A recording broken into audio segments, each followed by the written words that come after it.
The defeat of Ai and the Gibeonite deception. Dear friends, in today's story, we will see how the Israelites defeated Ai. In the previous story, didn't we tell you that Israel fought with Ai and was defeated? As per God's command, this is the second time they are going out to attack Ai after correcting their mistake. God spoke to Joshua and encouraged him. God told Joshua not to be discouraged, for he has given Ai into their hands, like Jericho. Apart from going face to face like last time, God also commanded that they set an ambush behind the city. So Joshua and the whole army moved out to attack Ai, and he chose 30,000 of his best fighting men and sent them out at night, and they set an ambush behind the city to the west. But Joshua spent that night with the people. Early the next morning, Joshua mustered his men, and he and the leaders of Israel marched before them to Ai. The entire force that was with him marched up and approached the city, and set up camp north of it. There was a valley between them and the city. When the king of Ai saw this, he and all the men of the city hurried out early in the morning to meet Israel in battle. They did not know that an ambush had been set against them behind the city.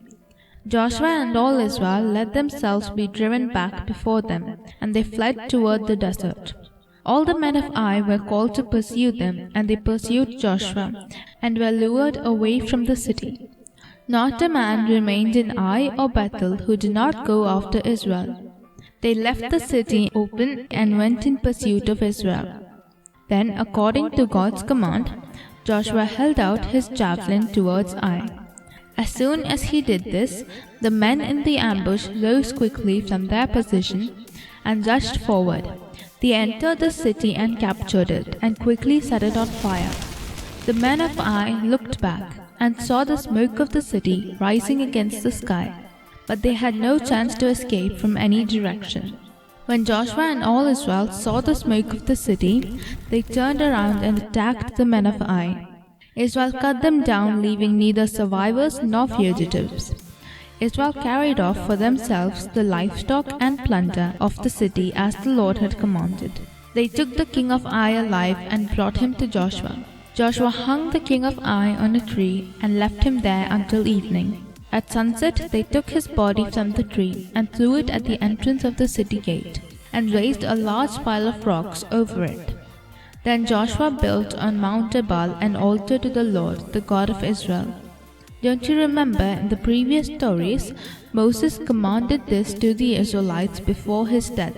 He built it according to the commandments of Moses, with uncut stones and no iron tool used on it. They offered burnt offerings and fellowship offerings on it. There, in the presence of the Israelites, Joshua copied on stones the law of Moses, which he had written.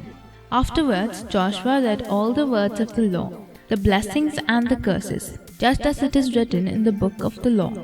There was not a word of all that Moses had commanded that Joshua did not read to the whole assembly of Israel, including women and children and the sojourners who lived among them. However, when the Gibeonites who lived nearby heard what Joshua had done to Jericho and Ai, they acted cunningly. The Gibeonites knew that the Lord had commanded his servant Moses to give the Israelites the whole land and wipe out all its inhabitants. So they feared for their lives and came to the Israelites, and said they have come from a very distant country because of the fame of the Lord. They went as a delegation, whose donkeys were loaded with worn-out sacks and old wineskins, cracked and mended. The men put worn and patched sandals on their feet, and wore old clothes. All the bread of their food supply was dry and moldy. Then they went to Joshua in the camp at Gilgal. Unable to see through their disguise, the men of Israel sampled their provision, but did not inquire of the Lord. Joshua made a treaty with them to let them live. 3 days after they made the treaty, the Israelites heard that they were neighbors.